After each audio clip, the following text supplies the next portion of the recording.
boa noite a todos.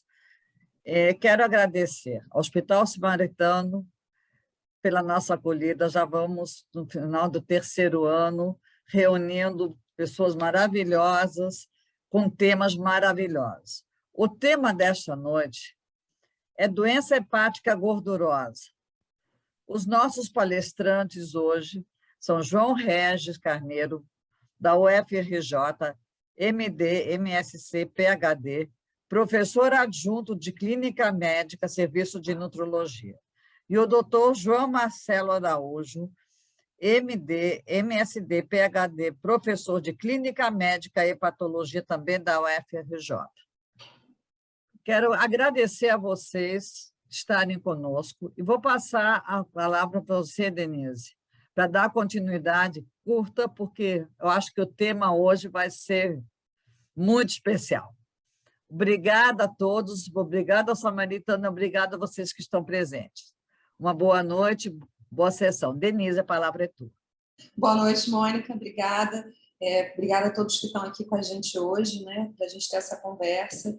Agradecer o suporte do Samaritano e da equipe, né, do Edilon, e principalmente hoje aos nossos palestrantes, né, João Regis e João Marcelo, que são duas pessoas que são muito estudiosas, têm muita experiência nesse assunto, e a gente vai fazer uma parceria entre o endócrino e o hepatologista, que é tão importante que a gente faça isso, né, e também dois clínicos. Então acho que a gente está com um grupo completo aí para discutir essa condição, que é uma condição frequente, subdiagnosticada e não manejada de forma apropriada. Então, a gente tem que conversar sobre isso e agradeço a vocês por estarem trazendo aqui o conhecimento e a experiência de vocês para a gente, tá? Obrigada a todos. Como de usual, o objetivo é que seja uma conversa em que a gente possa trocar informações e eles tragam as evidências científicas. Vocês fiquem à vontade em colocar seus comentários e suas perguntas no chat. Os microfones vão ficar desligados e eles vão discutir dois casos e, ao longo dessa discussão dos casos, a gente faz os comentários, eles respondem também e colocam os comentários que vocês fizeram. Então, obrigadíssimo. João Regis, João Marcelo, com vocês. Vamos lá, João. Obrigada. Bom, primeiro, boa noite a todos que estão presentes, os que estão entrando na sala, a equipe do Samaritano, de coordenação desse evento tão especial, que já é uma marca registrada, né, da endocrinologia. Vou te dizer, nem do Rio de Janeiro, porque existem pessoas que estão fora da cidade, até da região distante, estão assistindo. E é um prazer imenso participar. Já participei outra vez como apresentador e também como ouvinte. E vai ser um prazer estar com o João Marcelo, com um especialista, um hepatologista.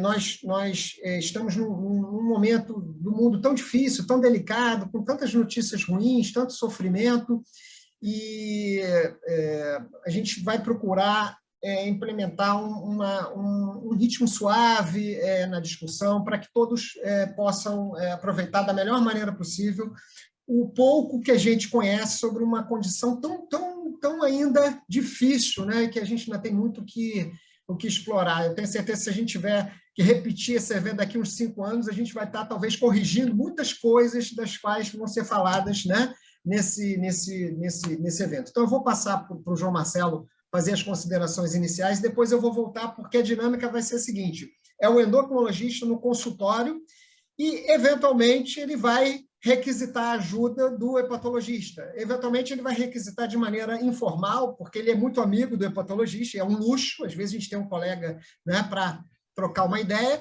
mas em determinado momento pode ser que eu faça um parecer formal para ele, porque ele vai ter que agir de uma maneira mais... Então, é até interessante a gente saber quando é que a gente vai precisar mais da ajuda do profissional, porque se a gente mandar todo mundo que tem infiltração gordurosa hepática para o João Marcelo ver, ele não vai fazer mais nada da vida, só vai fazer isso. Verdade, João. Queria agradecer o convite do Samaritano, da Mônica e da Denise, e a oportunidade de poder compartilhar um pouquinho do conhecimento aqui. Eu quase fui um endocrinologista, era uma das minhas primeiras opções quando eu fui fazer minha escolha, mas o mundo acabou me levando para a hepatologia mas ainda sou fascinado por esse mundo, então vou tentar aprender ao máximo aqui hoje, na aula de hoje. Então, Edilon, você que está no comando aí da passagem, a gente só vai pedir para você passando. Pode passar o primeiro, Edilon, por favor? Bom, esse é o nosso primeiro paciente, o Tom, né? É um paciente de 59 anos, hipertenso, dislipidêmico, ele é diabético há mais ou menos 10 anos, e ele vem trazendo, ele já usa metformina, vildagliptina, hidroclorotiazida e a losartana, é um paciente hipertenso também. Ele está com a pressão sob controle, ele tem quase aí uma obesidade, mas é um paciente que tem uma massa muscular também. A gente só olhar para o IMC, a gente não conhece a totalidade do paciente. Paciente que tem um viés metabólico. E vamos para frente, vamos ver o que mais que esse paciente traz para a gente. O exame clínico dele não chama muita atenção e ele trouxe alguns exames, aí é muito comum na primeira abordagem o paciente trazer alguns exames. Então, vamos ver o que ele trouxe para a gente. É um paciente que está com a glicada, pode melhorar, merece, né, uma atenção com relação a isso, uma função renal dentro da normalidade, as enzimas hepáticas também não chamam atenção, tem um perfil lipídico que pode também, deve melhorar, sobretudo porque ele é diabético, hipertenso, e ele me falou na consulta que tem um histórico familiar, né, condizente aí com doença coronariana precoce, e tem as plaquetas, são importantes também para esse paciente. E uma coisa que chamou a atenção desse paciente, que deixou ele um pouco preocupado, foi que ele fez uma ultrassonografia abdominal, né, e a ultrassonografia mostrou uma esteatose acentuada. Pode passar o próximo, por favor, Edilon. E aí existem alguns scores que a gente utiliza, né, para estimar qual é o risco desse paciente ter realmente uma doença hepática que mereça uma atenção maior. O que eu conheço, que eu sei utilizar, o FIB-4 e esse NFLD score. E quando a gente faz esses scores, a gente tem uma faixa de resultado que gera um risco muito baixo para uma doença, para uma fibrose, e outra faixa que gera um score de risco muito alto. E entre essas duas faixas tem uma zona indeterminada que chama a atenção do médico. O que eu faço quando eu estou diante de uma situação como essa? E aí eu converso, pode passar o próximo, eu chamo os residentes para conversar, peço ajuda aos universitários e algumas dúvidas surgem, né, a partir dessas conversas. A gente vamos ver um guideline, a gente deve ir a fundo nessa esteatose, ou a gente deixa passar, finge que não vi, né? Poxa, todo mundo tem gordura no fígado. Hoje em dia, se a gente começar a fazer, as pessoas saem do shopping e começam a fazer um ultrassom, a quantidade de pessoas que vão ter gordura no fígado realmente vai ser muito grande. Será que eu devo considerar que é apenas um componente da síndrome metabólica? Já mando esse paciente para o João Marcelo, já peço uma elastografia. O que eu faço com esse paciente? Depois das discussões com essa equipe, né, tão ilustre, a gente traçou uma conduta para esse paciente. Pode passar o próximo. O que eu fiz? Eu pedi a elastografia, porque esse paciente está ali num nível indeterminado, eu preciso entender um pouco mais sobre isso.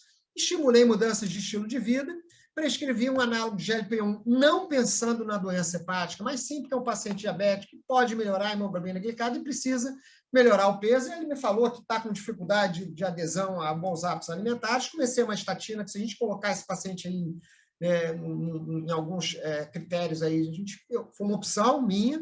Pedi para atualizar a consulta com o seu cardiologista, pedi um fundo de olho e microalbuminúria. São coisas que a gente costuma fazer de uma maneira bastante apropriada. E comecei a estudar mais o assunto para ser mais criterioso em pedir ajuda para o João Marcelo. Pode pedir o próximo, por favor.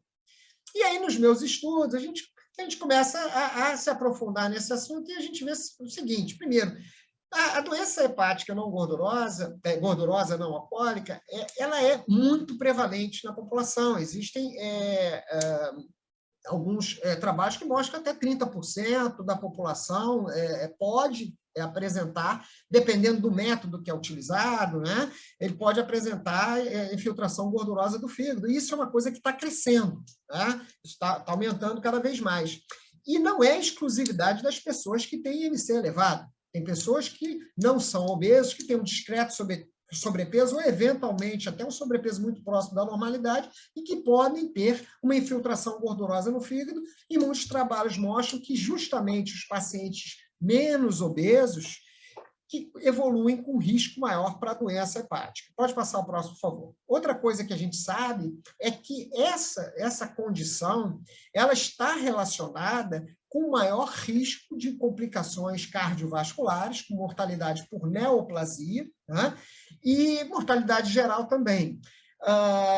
E uma coisa que causa uma certa preocupação, primeiro, é que geralmente a pessoa que não é obeso e que tem essa infiltração gordurosa, ela pode ter um delay maior, ou seja, um gap maior para procurar o médico, porque ele não está com excesso de peso, não está se vendo doente, muitas vezes ele pode demorar para descobrir que tem um problema de saúde que merece atenção. Então, isso eu comecei a entender que não é só o paciente obeso que merece uma atenção para esse problema. Pode passar o próximo, por favor, Edilon. Se a gente for analisar o paciente com diabetes, que é o paciente que faz parte, né, da prática clínica de muitos de nós do grupo, essa prevalência de doença hepática gordurosa, de filtração gordurosa, ela pode ser muito impactante, às vezes até assustadora, em alguns lugares próximo de 70%. Então, se eu tiver uma população em que, até a nível de saúde pública, que eu tiver que fazer um screening mais geral, assim, da presença da doença hepática gordurosa, é o paciente com DM2. Isso aí a gente pode, classicamente, cravar, né, que é a primeira população, assim, a primeira corte que merece um estudo mais aprofundado. Tá? Pode passar o próximo, por favor. Bom, então, algumas impressões aí desses estudos que eu comecei a ter. Primeiro, a gente tem que ter mais atenção nos pacientes com diabetes do tipo 2 e que tem uma doença, uma infiltração gordurosa do fígado. Esses pacientes merecem, talvez, um screening mais aprofundado de doença cardiovascular. Na hora que você fica na dúvida se faz uma estatina ou não, se você investiga, isso pode pesar a balança para você ser um pouco mais aprofundado, ter um controle glicêmico talvez ser um pouco mais exigente com o controle com relação a esse paciente, né? E tem algumas questões relacionadas a como chamar essa doença. Isso aí, como é uma coisa relativamente nova, vem surgindo algumas propostas, chamar de doença hepática gordurosa associada à disfunção metabólica. Mas será que todo paciente que tem disfunção metabólica? Será que esse é o melhor termo? Então, pode passar o próximo, Edilon. Então, a partir desse momento, depois que eu já estudei essa parte, eu dei uma ligada para o João poxa, João, estou vendo um paciente, vamos começar a conversar sobre ele. Não pediu um parecer formal, mas, poxa, é um amigo, a gente está ali, encontrou, tomou um café e começou a conversar sobre o assunto, e ele começou a me trazer outras informações. Essa é a sua deixa, João. Legal, João. Foi muito legal assim, você mostrar os números da doença hepática gordurosa, porque eles assustam mesmo, né? 30% da população no Brasil, se olhar os diabéticos, mais de 50%, e isso por si só já gera muitas dúvidas de como manejar uma quantidade tão grande de gente. Até uns 10 anos atrás, o estudo da doença hepática gordurosa era muito restrito à minha área, a gente só falava disso nos meus congressos de hepatologia, e nos últimos 10 anos a gente viu o mundo inteiro querendo entender mais dessa situação clínica. Só para te dar um dado também bem interessante que mostra a proporção disso, até o momento atual que a gente vive, a maior causa de cirrose e transplante hepático no mundo eram as hepatites virais crônicas, hepatite B e hepatite C. A gente viveu a grande era das hepatites virais crônicas. Só que isso está mudando. E exatamente agora, a partir dessa década, a gente vai fazer uma virada em que a maior causa de cirrose e de transplante hepático no mundo vai ser a doença hepática gordurosa. E por conta disso, da importância que isso ganhou, né, na última década, muitos autores se debruçaram também a entender se ela... Porque a nomenclatura que a gente tem e que é a vigente é doença hepática gordurosa não alcoólica. Mas é uma das poucas doenças no mundo que a gente tem um nome negativo, né? Não alcoólica. E muita gente se incomodou muito com isso.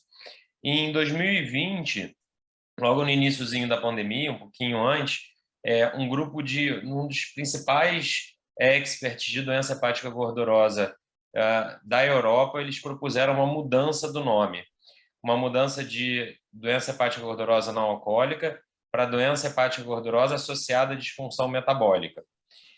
Isso aí, João, passa um slide, por favor, Elon.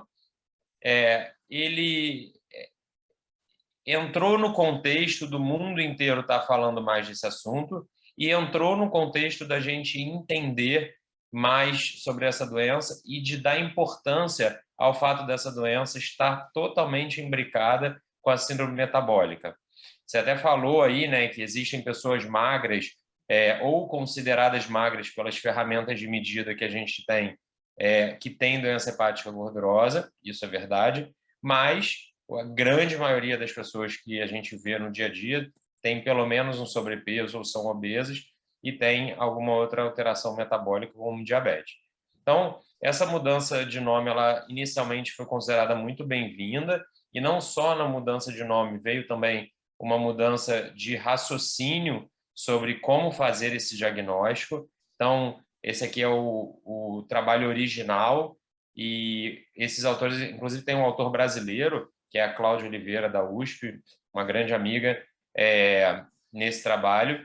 E o que eles propuseram foi, se o paciente tiver esteatose ou ultrassom e tiver sobrepeso ou obeso, já está feito o diagnóstico de doença hepática gordurosa. E aí, no caso, doença hepática gordurosa associada à disfunção metabólica, é a proposta do novo nome. Se ele tiver esteatose e tiver diabetes, também já está feito o diagnóstico. Se ele for considerado magro pelo IMC, aí precisa ter pelo menos 2 dessa listinha aqui de anormalidades metabólicas para que a gente entenda que aquela esteatose ela é uma esteatose associada a uma disfunção metabólica.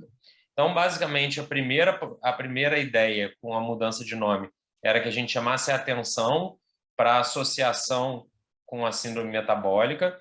Passa mais um slide aí, por favor. Só que não dá para agradar todo mundo ao mesmo tempo. Então, foi um grupo europeu que propôs essa mudança de nome e, simplesmente, o que a gente viu nos 2 anos que se seguiram, no ano e meio que se foi uma profusão imensa de publicações de pessoas também criticando esse nome, também achando que não houve uma discussão ampla para mudar o nome da doença. Inclusive, autores do paper original depois voltaram atrás e publicaram artigos dizendo que realmente esse nome talvez não seja o melhor. Eu gosto, mas eu acho que ficar também a gente perdendo tempo discutindo nome de doença não é uma coisa tão importante. Uma segunda coisa que eu acho importante nessa discussão toda sobre o nome da doença, a gente deve chamar de doença hepática gordurosa não alcoólica, que eu particularmente gosto muito, ou chamar de doença hepática gordurosa associada à disfunção metabólica, foi também lembrar que existem causas secundárias de acúmulo excessivo de gordura no fígado. Passa mais um slide aí. E isso é uma coisa que eu acho que tem que estar na nossa cabeça sempre quando a gente vir um ultrassom mostrando excesso de gordura no fígado, ou qualquer outro exame, uma tomografia, uma ressonância, tem que dar uma passadinha assim na nossa cabeça rápida. Será que isso é mesmo associado à disfunção metabólica? 99,9% das vezes vai ser, mas a gente tem que lembrar também das causas secundárias. Aí eu vou só dar uma passada aqui nessa lista de causas secundárias. Então, lembrar que pacientes com emagrecimento rápido, quer seja após um procedimento de bariátrico, por exemplo, ou numa situação como a gente está vendo agora de guerra, situações de grande privação, podem desenvolver uma esteatose associada ao emagrecimento rápido. Pacientes graves em NPT podem desenvolver esteatose associada a NPT. Alguns fármacos, então o tamoxifeno é um clássico, os inibidores de aromatase, que se usam muito no câncer de mama, podem levar ao desenvolvimento de doença hepática gordurosa. Miodarona é outro clássico. Existe uma esteatose específica da gravidez, isso é uma doença, felizmente, muito rara, porque é uma doença grave. As hepatites virais, elas estão muito associadas à doença hepática gordurosa, então é importante lembrar que a concomitância dessas situações não é incomum, Passa aí só mais um slide, por favor. Esse foi um estudo que a gente fez lá no Fundão, 2017, mostrando que a doença hepática gordurosa ela é mais comum nos pacientes que têm hepatites virais. Lembrar que outras doenças hepáticas, além das hepatites virais, como a hemocromatose, o Wilson, no caso aqui a gente da endócrina, as doenças da tireoide podem também serem causas secundárias de esteatose, e outras doenças mais raras, as beta-lipoproteinemias, essa eu nunca vi na minha prática nenhum caso, mas eu acho que vocês veem ocasionalmente, né? E pacientes com erros inatos do metabolismo e os lipodistróficos, né? Cada vez mais a gente vem estudando a esteatose associada à lipodistrofia. Então, só concluindo, a gente vai ver ainda por um tempo 2 nomes dessa mesma doença, mas cada vez mais eu estou convencido que dar um nome para a doença ou mudar o nome da doença tem pouca importância, e talvez a grande importância tenha sido que essa briga literária para mudar ou não o nome da doença tenha sido bom para chamar atenção para essa enfermidade. João, segue aí com o caso. Bom, lembrar também, para complementar seu raciocínio, só lembrar uma coisa, você falou um negócio interessante na nossa conversa, João, sobre esse paciente, sobre o avanço, quer dizer, da doença metabólica como causa de falência e de fibrose, de cirrose, que leva a transplante hepático. Uma outra coisa que está se observando lá fora, isso aí nos Estados Unidos, falência do transplante. O paciente é transplantado, permanece metabolicamente doente, e depois tem que fazer um segundo transplante, ou eventualmente um terceiro transplante. Isso tem gerado, até depois a gente pode falar no final, até a conduta até de cirurgia bariátrica junto com o transplante hepático. É uma situação assim, muito pontual, muito nova, mas que chama a atenção para o que você falou. É uma doença que está crescendo muito. Tá?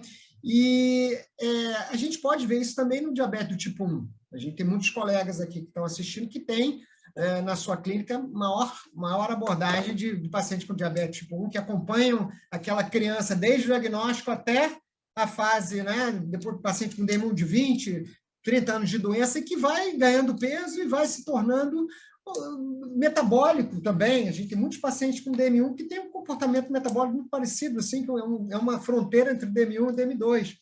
E esses pacientes podem desenvolver doença hepática gordurosa, e também existem questões relacionadas a pacientes com diabetes tipo 1 descompensado, que pode ter que descompensa com muita frequência, que pode ter um acúmulo de glicogênio hepático. Isso é muito raro, mas pode dar um aspecto parecido no ultrassom, hepatosclerose do diabetes. São coisas mais raras, mas que eventualmente a gente tem que tomar atenção, prestar atenção para essa população especificamente. Pode passar o próximo, por favor, João. E aí eu comecei a estudar também um pouco de fisiopatologia, porque tem a ver com o que a gente gosta de estudar. Então, passa o próximo, por favor. Esse é um artigo interessante. Esse é uma figura que dá para a gente ilustrar e falar um pouco sobre isso, mas de uma forma muito, muito ampla, até um pouco superficial. Mas vamos começar pela questão da alimentação do mundo moderno, alimento ultraprocessado, consumo de açúcar, de frutose. O que acontece? A gente começa a fazer uma alteração a nível de hipotálamo com relação à preferência alimentar, e a gente acaba entrando num ciclo vicioso. A gente acaba tendo aí um drive para... A partir do momento que a gente começa a se alimentar mal, existe uma inflamação do sistema nervoso central, de vias de transmissão, de saciedade, de apetite, que levam a uma perpetuação desse problema. Então, isso já é uma situação que predispõe a gente a tornar permanente esse evento. Além disso, a nível de tubo digestivo, estudos com microbiota, aumento da permeabilidade da mucosa intestinal e a entrada na circulação de lipopolissacarídeos, de bactérias gram-negativos, que é um trigger, um gatilho para a reação inflamatória no tecido adiposo. A gente vai falar, tem um slide interessante para a gente ver o potencial disso acontecer. Redução do pool de GLP-1 nas células L do íleo, mediadores inflamatórios, ou seja, uma inflamação que começa a nível de tubo digestivo.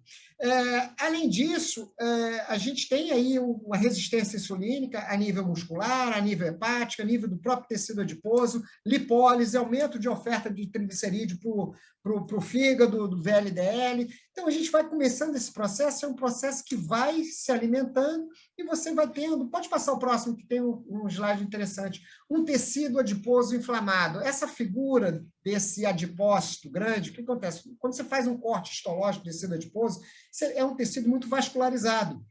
E o adipócito, quando ele sofre hipoxemia, e ele morre. Então, é um adipócito grande, ele tem um limite para acumular triglicerídeo. A partir desse limite, né, de crescimento, ele começa a ficar hipoxêmico e ele morre. E essa morte do adipócito, aqui essa figura de rosário, porque você tem uma porção de macrófagozinho ali aderido à parede do adipócito, que produz IL-6, que produz TNF-alfa, que produz MCP1, que é uma citocina que chama mais macrófago para o tecido adiposo, e você começa a aumentar a inflamação.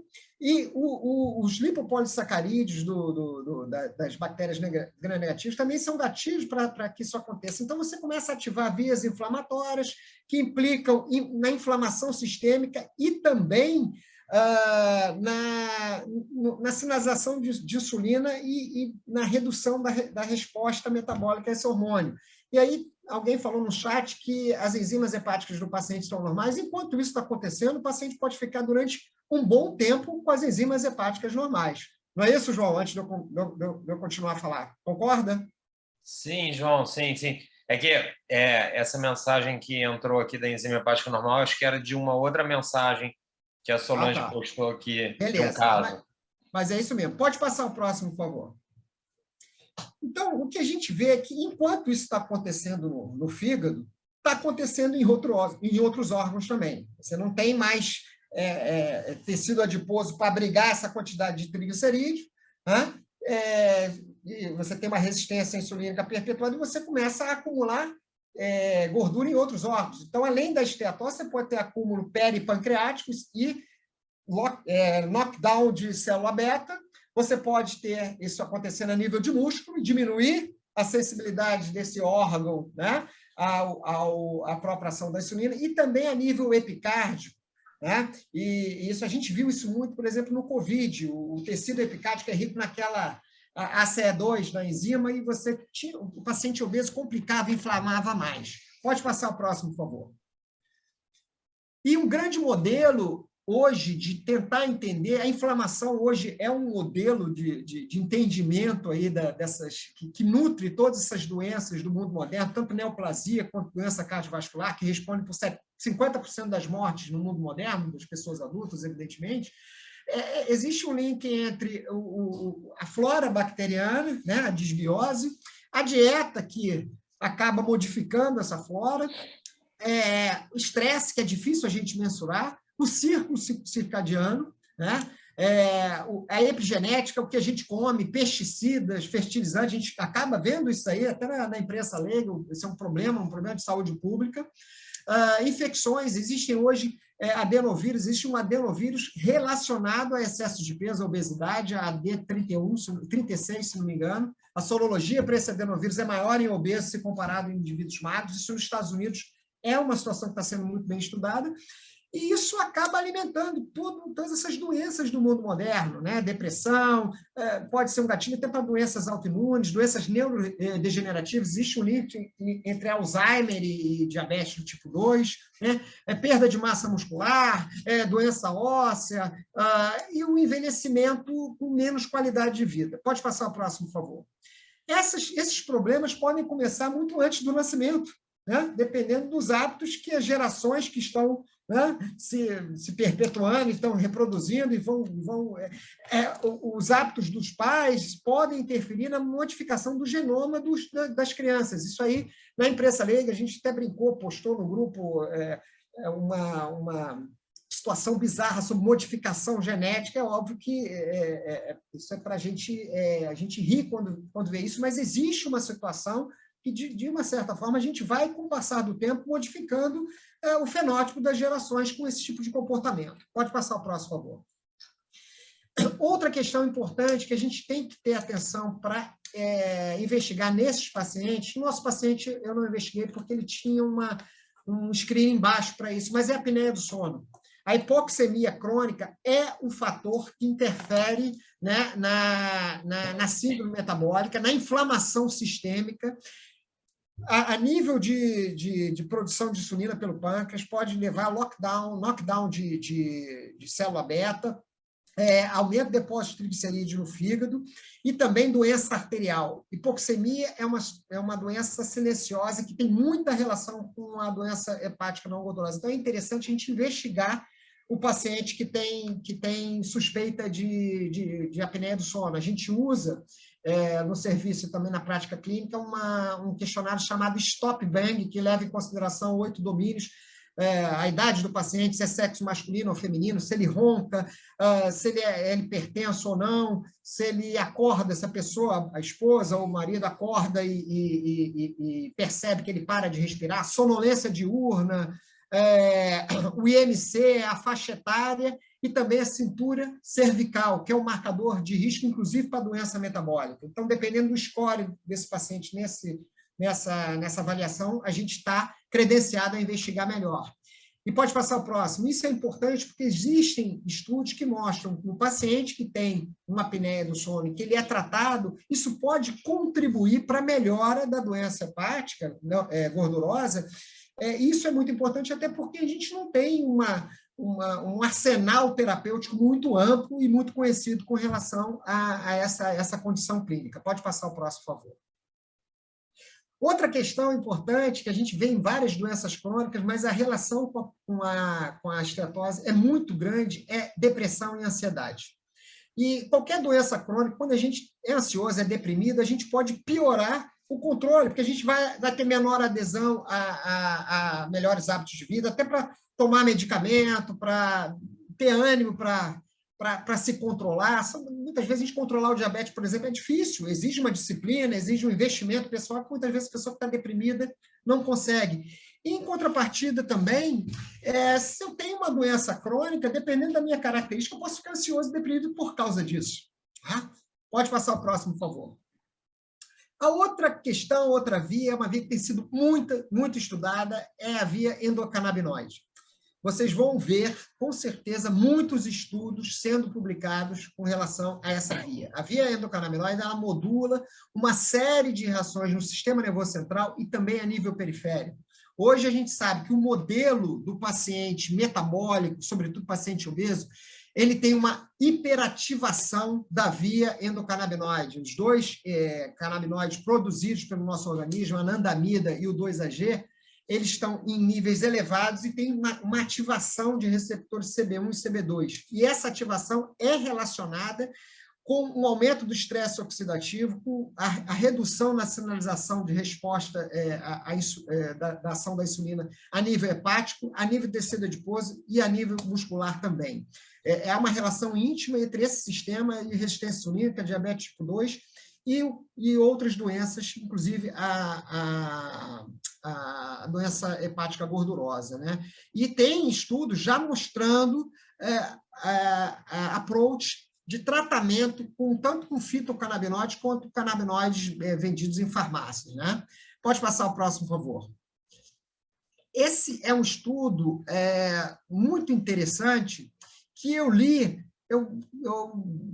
fala muito sobre condutas, sobre algumas coisas práticas, mas que eu preferi ouvir do Marcelo na hora da discussão, do João Marcelo na hora da discussão, porque eu acho que ele pode falar melhor do que eu. Aí eu liguei para ele e falei, olha, João, eu li esse artigo, o que você acha? Fala um pouquinho sobre ele, João. Isso aí. Edilon, passa mais um slide para mim. Então, assim, João, antes da gente começar a discutir o que fazer quando a gente está frente a esse paciente que você apresentou, né? Um paciente, esqueci só a idade dele, do Tom, acho 59. Que é 59. Ano que vem ele vai fazer um festão. Jovem. Tomara que ele chame a gente. Com esteatose, enfim, e que a gente tem que investigar esse fígado. Eu queria só assim, trazer uma informação que, para mim, é a chave do entendimento de tudo sobre a doença hepática gordurosa, que é entender a história natural da doença. A história natural da doença, ela é dividida em fases, que nem todos os pacientes eles passam por todas as fases. Felizmente, a grande maioria dos nossos pacientes do dia a dia vão estar nessa... Eu acho que o meu mouse ninguém vê, né? Vão estar na primeira fase da doença, que é a fase de ter esteatose, isso é, um acúmulo excessivo de gordura no fígado, mas nada além disso. Essa é a grande maioria dos pacientes do dia a dia, e isso leva a... Isso mostra para a gente que ele tem uma disfunção metabólica mais importante, mas isso não leva a um risco maior dele ter uma doença própria do fígado. Isso é, não é uma coisa que vai fazer ele virar cirrótico. Quem vira cirrótico? Os pacientes que vão virar cirróticos são aqueles que, frente ao excesso de gordura no fígado, frente à esteatose, eles desenvolvem um quadro inflamatório chamado esteatohepatite, e progressivamente eles vão desenvolvendo graus de fibrose até que um dia esse paciente ele vai ter cirrose, é o nível máximo de fibrose que a gente conhece, quando todo o parênquima está desestruturado, desorganizado, e aí sim a gente tem uma doença grave do fígado. Então, entendendo isso, entendendo que a grande maioria dos pacientes vai passar a vida inteira só com esteatose, nunca vai desenvolver esteatohepatite, e que só alguns vão desenvolver esteatohepatite, fibrose e vão chegar à cirrose, a gente entende qual é o racional de como investigar o paciente. As ferramentas que a gente tem para investigar o paciente hoje em dia, elas são todas baseadas em análise de fibrose.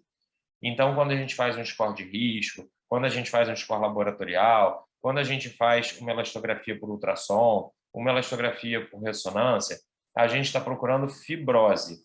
E aí, João, lá no início você falou assim, daqui a 5 anos vai mudar tudo. Acho que sim, porque daqui a 5 anos a gente vai ter ferramentas, eu espero que sim, né? A gente está trabalhando para desenvolver isso, que possam detectar uma fase anterior ao desenvolvimento da fibrose, que é a fase de esteatohepatite. Então, hoje, a gente não tem nenhuma ferramenta não invasiva, obviamente invasiva, biópsia hepática, a gente consegue detectar esteatohepatite, mas das ferramentas não invasivas, a gente só tem ferramentas para analisar a fibrose. Então, qual é o raciocínio? Se essa doença ela passa por fases que são o acúmulo excessivo de gordura no fígado, a gente chama isso de esteatose, o acúmulo excessivo de gordura no fígado com um estado inflamatório no fígado, esteatohepatite, e a partir daí a formação de fibrose em graus cada vez maiores, até que a gente chegue a ter um paciente com cirrose, vamos lançar mão de ferramentas para ver quem são os pacientes que têm fibrose, porque são esses os que vão precisar de um cuidado especial para o fígado. E aí entra todo o raciocínio do que a gente tem de ferramentas para investigar a doença hepática gordurosa. Passa mais um, Edilon, por favor. O João, antes de eu falar das ferramentas diagnósticas, uma pergunta que a gente ficou conversando era: João, será que eu tenho como predizer quem são os pacientes que vão evoluir pior? Será que se eu fizer análises genéticas, será que se eu fizer análises, quaisquer outras eu posso saber? Hoje, a gente sabe que existe um background genético importante para determinar quem é que vai evoluir pior nessa doença. O grande problema é que não é um background monogenético. Tem esse gene, vai desenvolver fibrose. Não tem esse gene, não vai desenvolver fibrose. É um background muito complexo, são muitos genes interagindo juntos para determinar esse caminho de formação de fibrose. Então, sim, daqui a um tempo, talvez a gente possa fazer uma análise genética para estratificar risco. Mas hoje, a análise genética ainda não ajuda a gente na prática. Passa mais um, Edilon. O que a Associação Americana de Diabetes ela fala sobre quem investigar? Essa é uma discussão, João, que sempre o pessoal fala, poxa, João, 30% da população tem doença hepática gordurosa. Como é que, qualquer que seja a ferramenta de estratificação de risco, é muito difícil implementar isso para 30% da população. Então, quem que deve ser investigado? E aí, Eu, obviamente, como hepatologista, tenho um viés de querer investigar todo mundo, de querer olhar o fígado de todo mundo. Eu brinco com os meus pacientes, eu falo, olha, por mim, tinha na recepção aqui uma biópsia hepática e um patologista. Estava todo mundo, quando marcasse a consulta, passava na biópsia hepática e já entrava com o laudo da patologia pronto. Mas, obviamente, isso é uma loucura, uma brincadeira. Eu gostaria de investigar todo mundo, mas vamos ver quem a gente deve investigar. Então, recomendação da Associação Americana de Diabetes é: qualquer paciente com pré-diabetes ou diabetes tipo 2 que tenha uma dessas duas condições, aumento das enzimas do fígado ou a presença de esteatose em um exame de imagem, esse paciente deve ser investigado mais profundamente. Passa mais um, Edilon. Associação Americana de Endocrinologistas Clínicos. Eles ampliam um pouquinho, dizendo que todo paciente com sobrepeso, obesidade, diabetes ou síndrome metabólica, e aí eles botam uma restrição que eu não gosto, que tem alteração no laboratório do fígado, devem ser avaliados com uma ultrassonografia e, se tiver esteatose, seguir numa investigação. Passa mais um, Edilon. Por que eu não gosto dessa recomendação da Associação de Endocrinologistas Clínicos? Porque a gente hoje já sabe que o uso das aminotransferases, da TGO e da TGP, como uma ferramenta para estratificar quem deve ser investigado, é muito falho. Em torno de 30% dos pacientes que desenvolvem inflamação, esteatohepatite e fibrose, eles passam uma vida inteira com aminotransferases normais. Então, aquele conceito que se tinha no passado de se meu paciente tem esteatose, mas as enzimas hepáticas são normais, ele não precisa de uma investigação, esse é um conceito muito rudimentar e que a gente não usa mais na prática. Então, guiar a decisão de quem investigar baseado na TGO e na TGP não é legal. Tanto é que... Passa mais um, Edilon. A Associação Europeia de Hepatologia e a Sociedade Europeia de Obesidade já lançaram um guideline falando exatamente isso, que pacientes com diabetes tipo 2, eles devem ser investigados por doença hepática gordurosa, independente dos níveis séricos de enzimas hepáticas. Então, não vamos esperar a enzima hepática subir para a gente olhar para o fígado de um paciente. Passa mais um, Edilon. E digo mais, quando o paciente tiver enzima hepática aumentada, a gente tem que fazer um outro esforço. Será que essa enzima hepática ela é pela doença hepática gordurosa ou será que esse paciente tem alguma outra doença hepática? E o apelo que eu gostaria de fazer aqui para os colegas é: se não dá para fazer uma investigação de hepatopatias, uma investigação ampla, se a gente está num cenário de recurso limitado, pelo menos que a gente teste esse paciente para hepatite B e C. São testes simples, são testes baratos, disponíveis em qualquer lugar do SUS, do Brasil, enfim, que a gente, quando vir alguém com enzima hepática aumentada, mesmo que ele tenha esteatose, não tenhamos um pensamento simplista de que tem esteatose, então essa enzima aumentada é pela esteatose. Pelo menos teste hepatite B e hepatite C. Se der para a gente fazer um painel amplo de investigação de hepatopatias, a gente olha para a ferritina também, para ver se talvez esse paciente não tenha algum espectro da hemocromatose. A gente faz a pesquisa de hepatite autoimune, com FANT, músculo liso, anti-LKM1. A gente olha o metabolismo do cobre através da ceruloplasmina, uma doença rara, a doença de Wilson, mas a gente olha. E a gente pode também olhar para outras doenças raras do fígado, que são a deficiência de alfa-1-angiotensina, então a gente pode dosar alfa-1-angiotensina no sangue e olhar o antimitocôndria para colangite biliar primária. Então, se a gente puder fazer esse painel de 7 análises, a gente vai. Se não puder, se estiver numa situação de recurso limitado, que a gente pelo menos teste o paciente para hepatite B e C. Passa mais um, Edilon. Então, vamos falar de ferramenta diagnóstica na doença hepática gordurosa. Passa mais um. A gente já falou que as aminotransferases elas não resolvem o nosso problema. Então, não é através da aminotransferase que a gente vai ver quem vai ser investigado e quem não vai. Passa mais um, Edilon. A imagem convencional, ultrassom convencional, tomografia, ressonância, também não resolve o nosso problema, porque eles só vão mostrar quem tem e quem não tem esteatose e as alterações do fígado no paciente cirrótico. os graus iniciais de fibrose e esteatohepatite, eles não aparecem na imagem convencional. Então, a gente vai ver quem tem esteatose e a gente vai ver os cirróticos quando o fígado já estiver todo deformado, a gente não quer chegar tão atrasado. Então, a gente vai lançar mão de outras ferramentas. Passa mais um.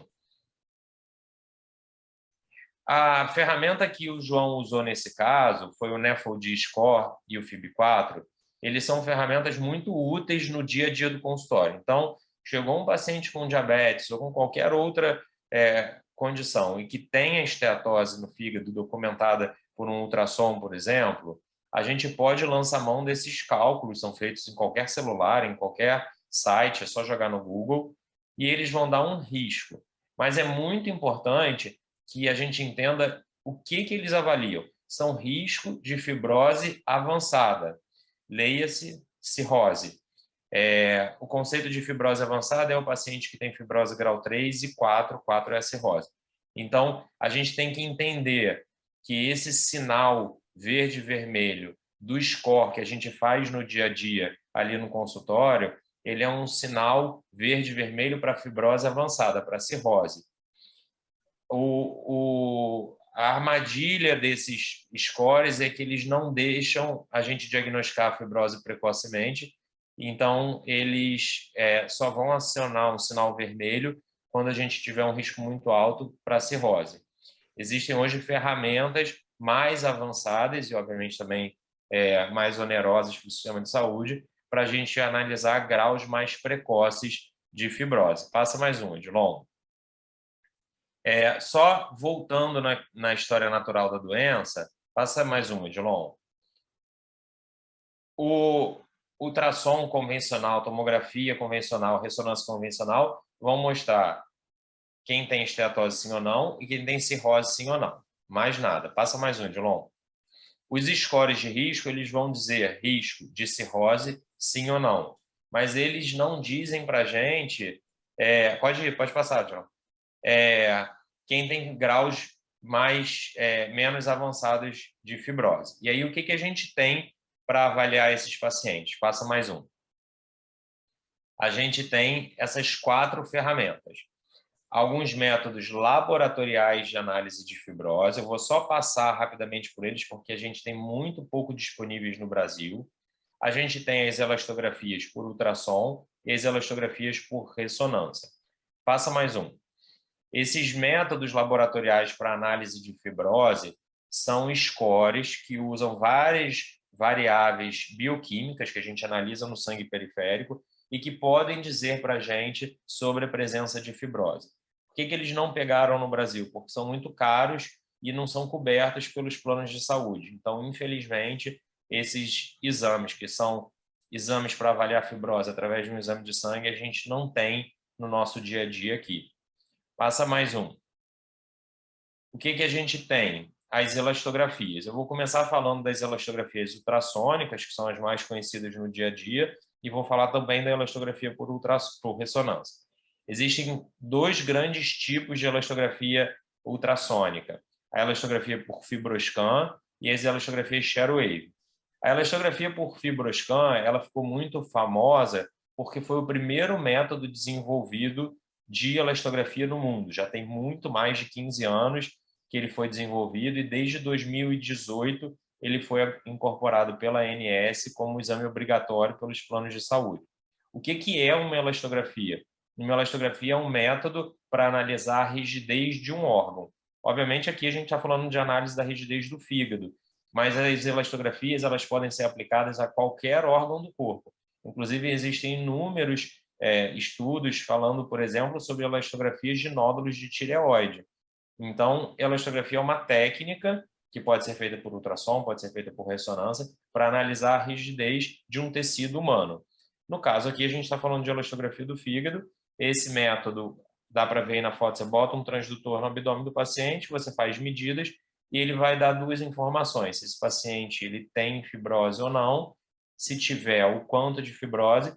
E ele também tem um software, o aparelho do FibroScan, que é esse aparelho que foi o primeiro de todos, o mais validado no mundo. Ele tem um software também para quantificar a gordura. Passa mais um. Esse imagem do meio e a da direita são as elastografias por Sharewave. Então, são métodos de elastografia acoplados a um ultrassom. Todos os métodos eles são equivalentes. O FibroScan é muito mais badalado no dia a dia, porque ele foi o primeiro desenvolvido e ele foi muito validado na literatura. As elastografias Sharewave são mais recentes. Passa mais um. E hoje em dia a gente fala muito sobre o conceito de avaliação multiparamétrica do fígado. O que é isso? João está com o paciente, o Tom, que tem diabetes e tem esteatose num ultrassom na frente dele. E aí ele fala, João Marcelo, eu vou te encaminhar ele para você fazer uma avaliação, uma ultrassonografia multiparamétrica. O que eu vou fazer? Eu vou fazer um ultrassom de abdômen, uma elastografia e um Doppler do sistema porta. Então, eu vou analisar todos os aspectos do fígado dele. Eu vou analisar a morfologia, eu vou analisar o fluxo de sangue, eu vou analisar a rigidez e eu devolvo para o João Regis as seguintes informações. Esse paciente tem ou não tem fibrose, a quantidade de esteatose dele é tanta, e isso vai ser muito importante, porque o que a gente vai ver agora é que o manejo, as decisões de como manejar o paciente variam se ele tem ou não tem fibrose. Passa mais um, Edilon. O pessoal também me pergunta muito sobre quantificar a esteatose. A gente tem hoje o FibroScan na prática do dia a dia, é o aparelho que quantifica a esteatose, então ele dá um valor numérico para a quantidade de esteatose. A gente já validou isso, isso é validado no mundo inteiro, a gente tem muitos estudos nacionais aqui sobre isso, da população brasileira. Mas a informação sobre quantidade de esteatose ela é uma informação pouco importante. Isso leva a gente a falar uma coisa também que é um conceito que a gente vê muito no dia a dia, mas não é um conceito legal, que é eu só vou investigar os pacientes que tenham muita esteatose, que tenham esteatose acentuada.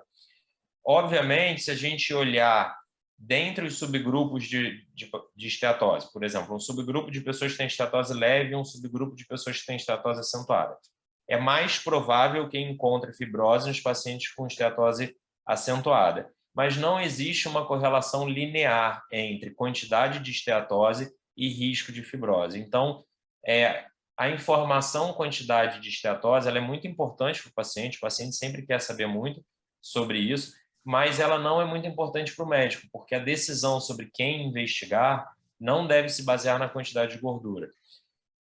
Isso quer dizer que pacientes com esteatose leve podem estar desenvolvendo fibrose, ao passo que pacientes com esteatose acentuada podem viver muito bem a vida inteira sem desenvolver nada de fibrose. Então, tanto a nível sérico de aminotransferases quanto quantidade de esteatose não devem ser parâmetros para a gente decidir em quem investigar. Passa mais um. Vou só falar aqui da elastografia por ressonância, é um outro método para avaliar a rigidez do fígado.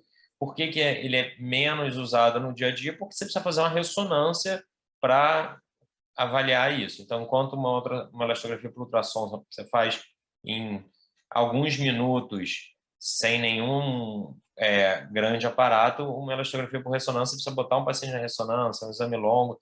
Então, ele é um exame muito bom, mas na prática a gente acaba também reservando para quando a gente tem alguma dúvida diagnóstica. Passa mais um, Edilon. Bom, segue aí, João. Conta o que aconteceu com o Tom. O Tom me ligou falando que arrumou uma personal, está correndo, então está muito aplicado na atividade física, mas está deixando a desejar com relação à dieta. E ele não começou a usar o análogo, está meio caro, o Tom Hollywood reduziu aí o movimento. E aí eu falei, Tom, eu acho que a gente precisa tentar melhorar essa abordagem. Pode passar o próximo, Edilon. Eu insisti para ele retomar, e depois de um mês, mais ou menos um mês e meio, ele voltou, me dizendo que estava muito mais focado na dieta, começou a usar o análogo, tinha perdido 6 quilos, engrenou na atividade física, melhorou, está focado. A hemoglobina glicada dele caiu, ele está metabolicamente melhor, mais compensado, e na mala dele, ele abriu a mala no consultório, pode passar o próximo, por favor, e veio o resultado de uma elastografia com um score de fibrose baixo, tá? F0, F1, e a esteatose acentuada. E aí eu fiquei com algumas perguntas para fazer para o João antes de avançar para as próximas considerações que eu queria fazer com esse paciente. Eu liguei para uma conversa rápida com o João e perguntei, João, você acha que essa esteatose também é assim como a gente pode ver, por exemplo, dose do triglicerídeo, o paciente faz dieta, você tem uma melhora rápida, isso pode acontecer também de maneira relativamente rápida, alguns meses você tem uma melhora desse score de esteatose? E outra pergunta, até que ponto o álcool pode interferir nessa esteatose também, nessa mensuração pela elastografia? Outra questão que isso é uma coisa que a gente vê lá no fundão, que a gente vê muito paciente muito pesado, até que ponto o excesso de peso ou um panícula de pouso pode dificultar o trabalho do avaliador e usar até... Eu sei que existe um transdutor XL que vocês usam para o paciente mais pesado. Só fala um pouquinho sobre essas dúvidas que eu tive antes de seguir adiante na condução desse caso, por favor. Vamos lá, João. Então, assim, esse exame que a gente botou aqui como exemplo, e eu acho que a gente está tocando muito falando sobre isso, porque método diagnóstico é uma dúvida constante. Ele mostrou um resultado bem habitual, que é o paciente que ele tem bastante esteatose, mas ele não tem fibrose. Então, lá na história natural da doença, esse é um paciente que a gente vai trabalhar no estilo de vida, mexer no estilo de vida, compensar o diabetes dele, tratar ele metabolicamente. Mas ele, como não tem fibrose, ele não precisa de um manejo específico do fígado.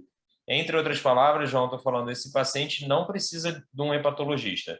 Ele passou por mim para a gente fazer esse diagnóstico, mas definitivamente ele precisa de vocês, de você, para fazer o manejo da síndrome metabólica dele. Só sobre as tuas duas perguntas foram o quanto que o álcool pode estar interferindo nisso, sim. E também álcool... presença de vírus, hepatite pode dificultar muito a análise do resultado também, né? A concomitância com hepatite viral aumenta muito o risco de desenvolver fibrose, né? E o álcool é uma causa clássica de esteatose. Então, sempre quando a gente está avaliando o paciente com esteatose, a gente procura se ele está bebendo. Mas aí álcool é mesmo álcool, beber todo dia, em grande quantidade, enfim. O transdutor, o excesso de peso, gordura, paciente muito obeso. A dificuldade que você tem, o método... todos os lugares têm o transdutor, ele faz muita diferença. O aparelho de FibroScan, João, ele tem uma sonda XL, que é uma sonda que joga o som lá bem mais profundo no fígado, então ela é usada para pacientes obesos. Grandes obesos, eu estou falando de pacientes com 150 quilos, 140 quilos, eles podem ter uma limitação muito grande nas avaliações por elastografia, tá, João? Mas pacientes mais do dia a dia, em geral, a gente consegue fazer as análises por elastografia, sim. Mas a obesidade grau 3, ela pode ser um risco, pode ser uma limitação, sim, aos métodos de elastografia. João, antes de continuar a falar do paciente, surgiu uma pergunta interessante aqui. Se há possibilidade de sobreposição de doenças metabólicas, quer dizer, hemocromatose, doença autoimune, eu acho que sim, pelo menos na minha visão de clínico, né? E em que paciente a gente vai? Por exemplo, paciente que tem uma ferritina de 1.100, mesmo ele sendo metabólico, tem que observar, talvez até pesquisar o gene, né, de hemocromatose, de mutação, tem que avaliar, né? Então, depende muito da característica do paciente, né? Mas a gente pode ter superposição. O paciente pode ter uma doença metabólica e ter uma hepatite C, porque foi transfundido há 30 anos atrás, 40 anos atrás. Isso pode acontecer numa hepatite B também, né? A gente tem que ter atenção a isso, né? Com certeza, João. Oriane, essa tua pergunta é muito legal. Assim, eu acho que a pista para pensar que o paciente possa ter, num contexto de um paciente com esteatose, ele possa ter outra doença hepática, é aquele paciente com aumento de enzima hepática. Então, nesse aí, se puder fazer aquele painel que eu mostrei de pesquisa de outras doenças, vai ajudar. Em relação à concomitância com pacientes com sobrecarga férrica, João, a gente faz a pesquisa das mutações do gene HFE em pacientes quando tem a ferritina maior do que 1000 ou a saturação de transferrina maior que 40% a 45%. A literatura briga um pouco se deveria ser acima de 40% ou 45%. Camila, a gente... quanto tempo depois de rever um paciente, esse paciente, por exemplo, o Tom, né, que ele foi visto, a gente viu que ele não tem fibrose significativa, que ele vai voltar para o João Regis para seguir o manejo da síndrome metabólica. A literatura, ela ainda não respondeu essa pergunta, mas a gente sabe que o processo de desenvolvimento de fibrose ele é lento, então talvez se esse paciente não melhorou da esteatose, passaram-se anos, ele não melhorou, talvez um momento bom para rever o fígado deles seja com 5 anos. Então, você fez uma elastografia agora, não tem fibrose, espera 5 anos e pede para a gente rever esse paciente de novo. Depende muito da vida dele também, o que ele vai fazer da vida, né? Se ele vai sustentar esses hábitos. Pode passar a próxima, por favor. Aí, uma das perguntas da Camila foi uma pergunta que surgiu aí na roda de conversa aí com os residentes, né? Um residente ficou bem mais tranquilo. Poxa, não tem fibrose, relaxei, né? E aí, a outra residente, poxa, será que eu devo manter o análogo de GLP-1? O paciente está reclamando do preço, que tem que fazer a injeção, né? Eu devo trocar para bloqueador de SGLT2, né? Quando devo pedir outra elastografia? Nesse paciente, eu preciso fazer pioglitazona ou vitamina E? Parece que não, né, João? E pode passar o próximo, por favor. E aí você fala para a gente sobre essas dúvidas aí, então, que eu acho, aproveitando o gancho. Esse paciente que é o Tom, então só para fazer recuperar aqui na nossa memória, ele é um paciente diabético que fez um ultrassom, tinha esteatose, ele tinha sobrepeso, ele tem enzimas hepáticas normais, ele foi investigado para a doença hepática dele, e com a investigação que foi feita com uma elastografia, ele não tem fibrose. Esse paciente, João, ele é para mudança do estilo de vida. Ele não precisa de medicamentos específicos para o fígado. Então, você pode até usar medicamentos que têm impacto no fígado para manejar o diabetes dele, mas ele não precisa de um remédio por conta do fígado. Quem vai precisar é o nosso próximo paciente, mas esse paciente ele vai precisar para o fígado de mudança do estilo de vida. Vamos passar o próximo, Edilon. Aí, o nosso amigo, ele veio com algumas dúvidas, se tem alguma dieta específica ou dieta que o paciente consegue fazer. Eu tenho uma porção de estudos, qual dieta que é melhor. A minha impressão, a dieta que o paciente consegue fazer, eu tenho uma simpatia por isso. Quer dizer, que às vezes a gente fica trabalhando o inatingível. E outra coisa, esse paciente ele me trouxe 2 artigos científicos que eu vou mostrar para vocês. E ele começou a beber muito café, né? E começou a consumir cannabis. Pode passar o próximo, por favor. Primeiro, existem artigos de observação, né? Observação, mas de número grande de pacientes, milhares de pacientes, mostrando uma relação inversa entre o consumo de café e doença hepática, sobretudo fibrose. Isso talvez seja um caminho para a gente tentar entender melhor, mas eu devo recomendar as pessoas tomarem café para proteger o fígado. Isso aí, daqui a pouco você responde. E a próxima?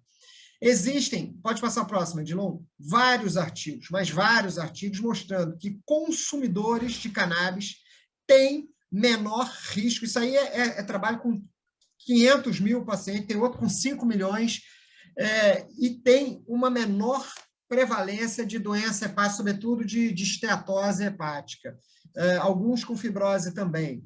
Então, isso aí vai de encontro com algumas questões fisiopatológicas que a gente tem estudado, mas eu acho que são estudos observacionais ainda, mas que podem abrir aí um caminho para a gente tentar entender melhor essa condição. Talvez daqui a 5 anos a gente vai estar com mais informações sobre isso. Mas pode passar o próximo.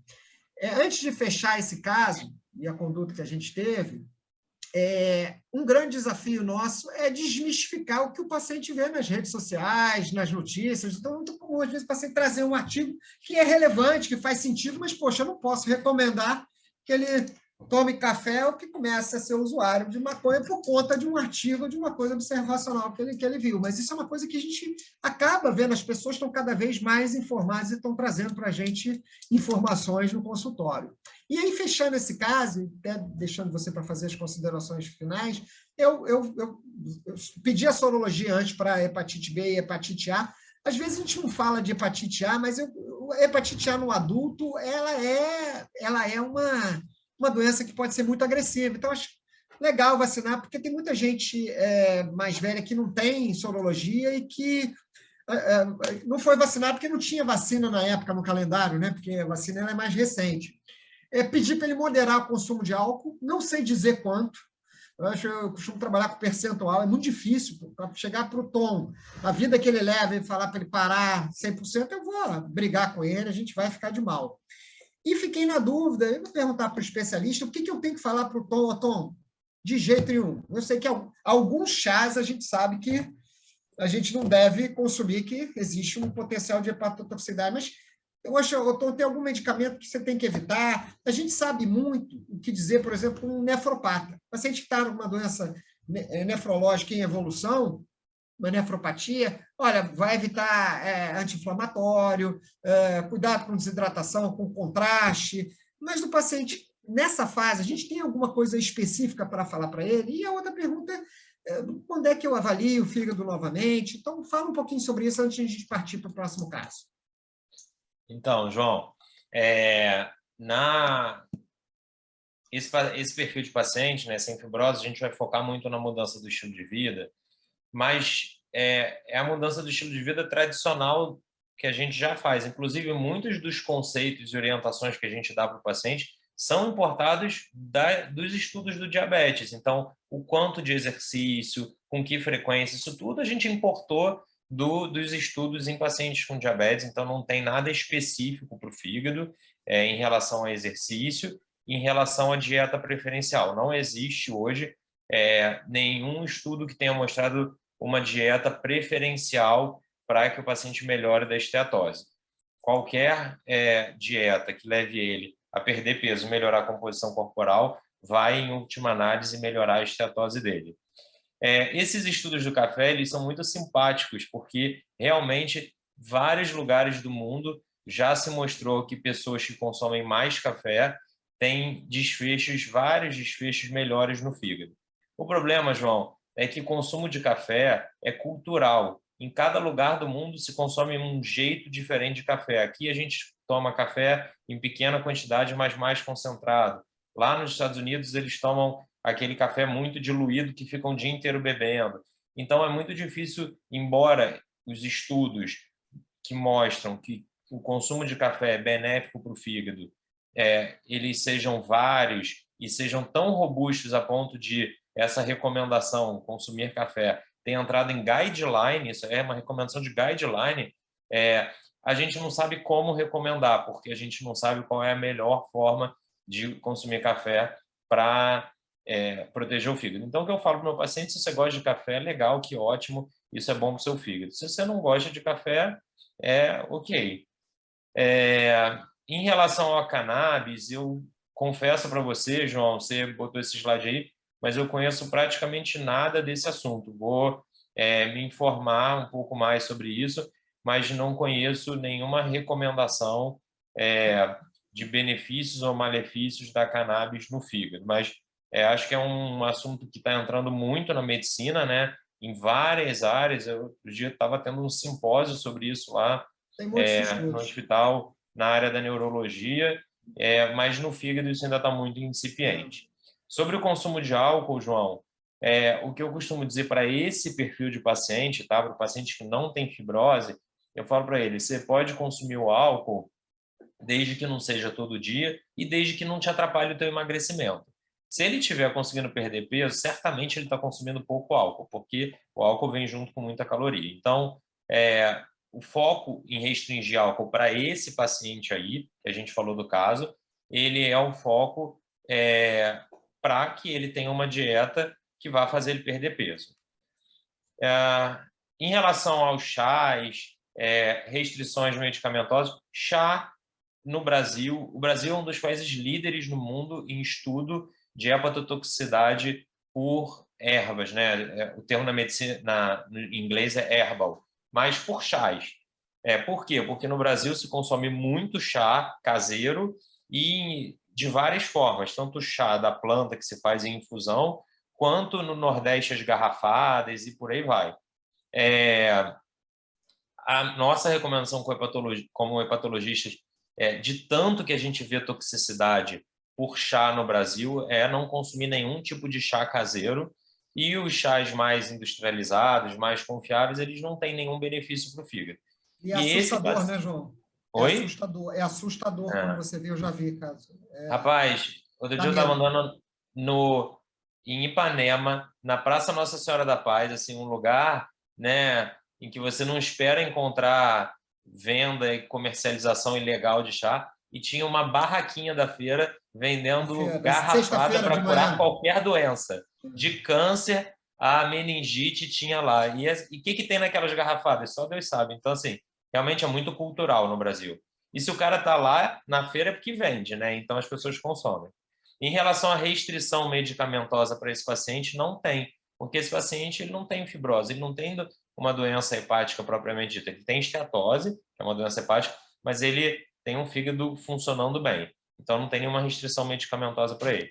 E quando avaliar o fígado de novo, a gente já falou para a Camila, não existe essa resposta na literatura, mas um prazo razoável seria entre 3 a 5 anos. João, então você acha que esse paciente foi bem conduzido? A gente pode passar para o próximo? Eu acho que o grande desafio é manter esse paciente com adesão terapêutica. Eu acho que fazer ele ficar magro e manter. Mude. Exatamente. Essa é a nossa próxima paciente. Oi, fala, Denise.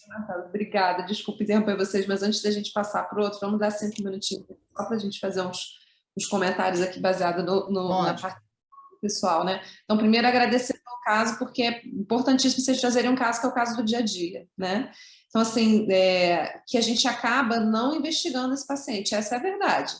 Porque a gente está ali, né? Um paciente com diabetes, medicada de 7 e pouco e tal, nada demais, a gente não avança. Está melhorando.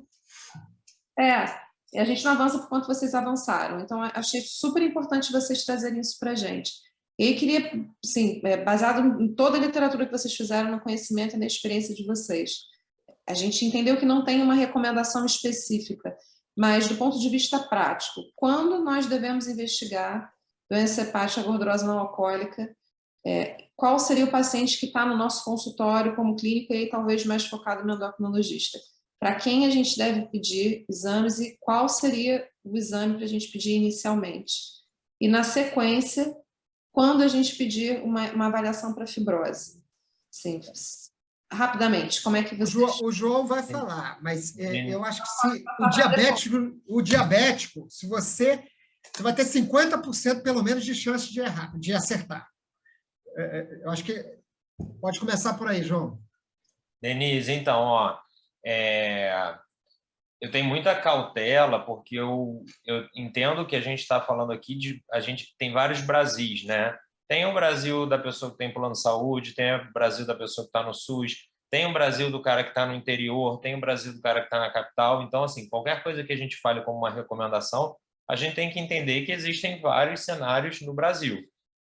Uma coisa é o paciente nosso que está lá na UFRJ, que eu peço uma elastografia, ele marca para o dia seguinte, no terceiro dia ele está com o resultado. Outra coisa é um paciente que está no interior, é um paciente que está no SUS. Então, eu vou me valer aqui para responder a tua pergunta. É óbvio que, como hepatologista, eu gostaria de te dar a resposta que qualquer paciente que estiver com esteatose, ele merece uma avaliação de fibrose. E, na prática, no Brasil, a gente tem 3 métodos de avaliar fibrose. Um são os métodos laboratoriais de análise de fibrose, mas que a gente não tem no Brasil. Outros são as elastografias por ultrassom e outras elastografias por ressonância. As elastografias por ultrassom são as mais simples, então é para onde a gente corre. Mas para não parecer que eu estou fazendo apologia, porque eu sou hepatologista, e fazendo uma apologia a um método que nós hepatologistas trabalhamos, eu vou te responder com a recomendação da ADA. Eu acho que a ADA é uma bíblia, né, a Associação Americana de Diabetes. Então, qual é a recomendação deles?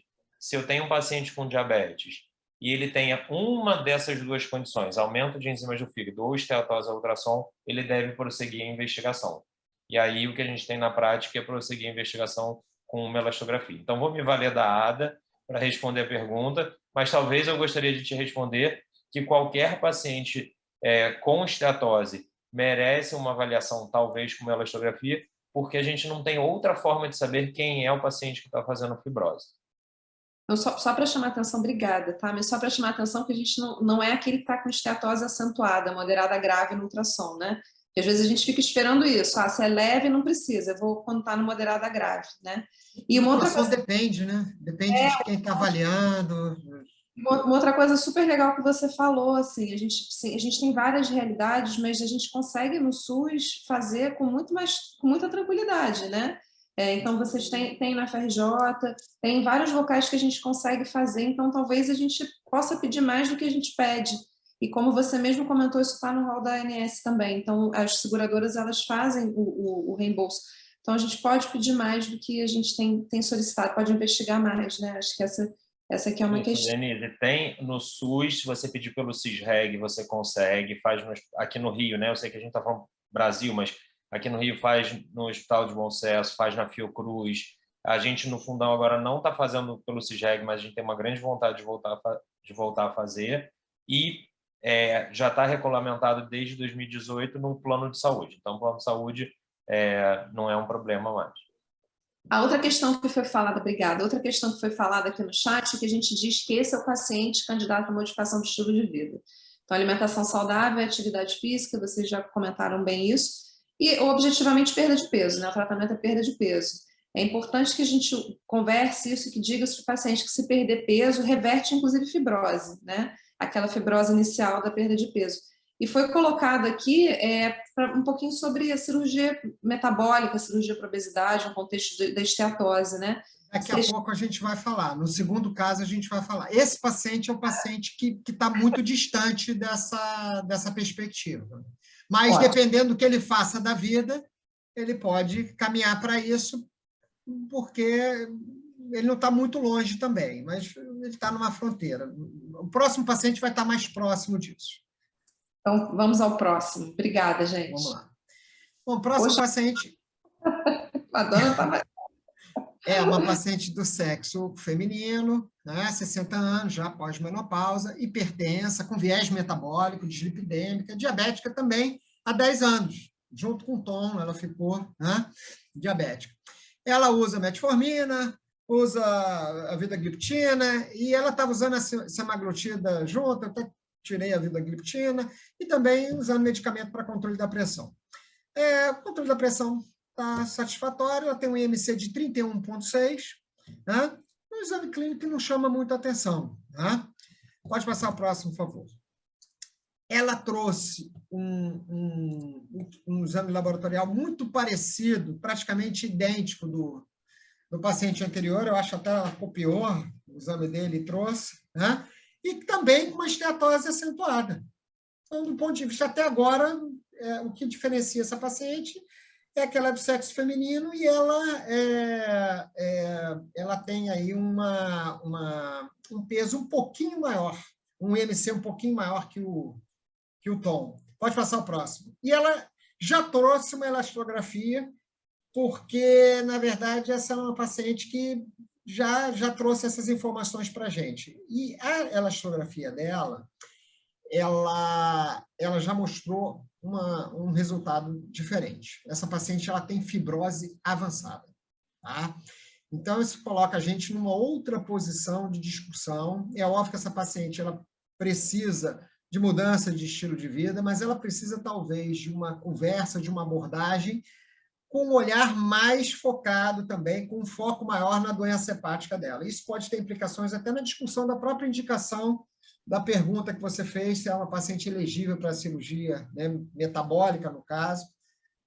A gente pode conversar daqui a pouco sobre isso. E aí, essa é uma paciente que eu posso pedir, devo pedir um parecer formal para o João. Não é mais aquela conversa que a gente estava tendo pelo telefone ali, tomando um café. Não, nesse caso, João, essa aqui você tem que realmente olhar e abraçar com mais carinho, com mais cuidado. Então, Toma conta dela um pouquinho para a gente.